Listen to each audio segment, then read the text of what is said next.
You talked, Charlie, I think it was you that talked a bit about like the Mueller investigation. Yeah. I know you said it was like a waste of time, that kind of thing.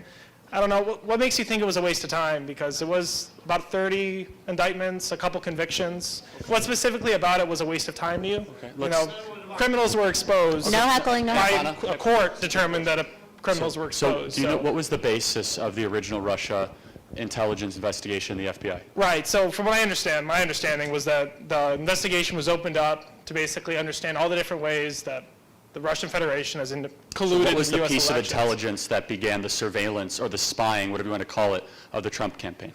No idea. Okay, but so yeah. it was a dossier Right. that was funded by the Democrat National Committee and the Hillary Clinton campaign, constructed by an opposition research firm called Fusion GPS. The dossier has been disproven and debunked to have so many inaccuracies and misleading facts and information. So that was put in front of a FISA judge. For those of you that don't know what a FISA judge is, that is giving permission for the United States government to surveil its own citizens. Now, there were 3 members of the Trump campaign that were former individuals at highest level of national security: Chris Christie, Rudy Giuliani, and Lieutenant General Michael Flynn. If the FBI was actually worried about Russia interference, they could have approached Chris Christie, who was a U.S. attorney, Mayor Giuliani, who was a former U.S. attorney, or Lieutenant General Michael Flynn, who held the highest level of security clearance at the highest level of the military, saying, hey, we're worried about Russia interference in your election, we're worried about this Manafort guy. They never did that. Instead, they illegally surveilled and spied on the Trump campaign. So fast forward to April or May, where the actual Mueller investigation began. Andrew McCabe said it himself that his own internal workings towards getting eventual triggering of the Mueller investigation was based on the phony intelligence of Fusion GPS and based on this investigation. But you said 30 indictments. Let's break this down. Who is indicted? Paul Manafort is going to prison, not for Russia interference, my friend. For tax fraud, yeah. Right, tax fraud, wire fraud, and unregistered foreign lobbying for Ukraine, not even for Russia. That's kind of Ukraine and Russia there. There's a little bit of a War? Well, there's a war. The war, yes, but like, keep in mind, yeah. I mean, saying that it's not as a fair point. I think it's not to say that there isn't a connection. I can see where you're coming from there. Yeah, I understand. There's a lot of cross nationality that there. it's really tough to. Sure. Yeah. So the second major indictment was George Papadopoulos, who lied under oath to the FBI. No Russian interference, no Russian connection.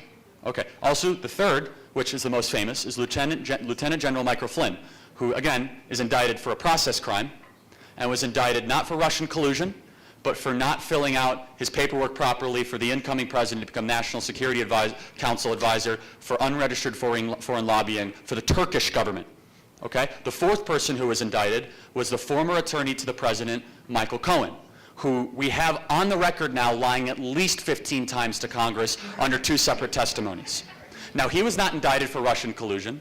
He was not indicted for interference. He was indicted for taxi medallion fraud, tax fraud, and wire fraud. Now, those are the 4 Americans so far. There might be more. There probably won't be. Actually, the 5th. I'm sorry. There was a 5th. Obama's White House counsel was just recently indicted. Yeah, that's true, yeah. I'm sorry. In the last week, for unregistered foreign lobbying, taking a $4 million wire transfer that was laundered through Cyprus, for, again, with Paul Manafort essentially being the lawyer on file. His criminal trial is still pending. He has pleaded innocent. Those are the 5 major Americans. Now, you said 30 indictments. The rest of them are foreign Russian citizens that we could indict the entire country of Russia for essentially colluding against America, because every day the whole country is registered as a foreign adversary. So we just picked 25 people that were running Russian troll farms. Now, the 5 things that I told you could have been done with just telling the Department of Justice to do their job. Bob Mueller was not needed for $30 million creating a public assassination campaign against a president that was originally based on faulty intelligence.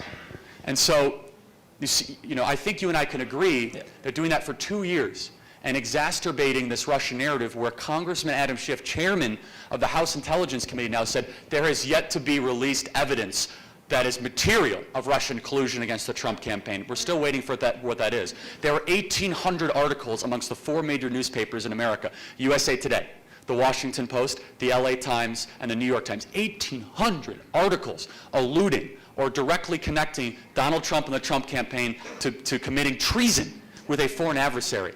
You got to ask the question, was it really necessary to hijack our whole public narrative for 2 years using $30 million of U.S. taxpayer to go after 5 people, none of which committed Russian collusion at all, instead had their own personal crimes that they committed?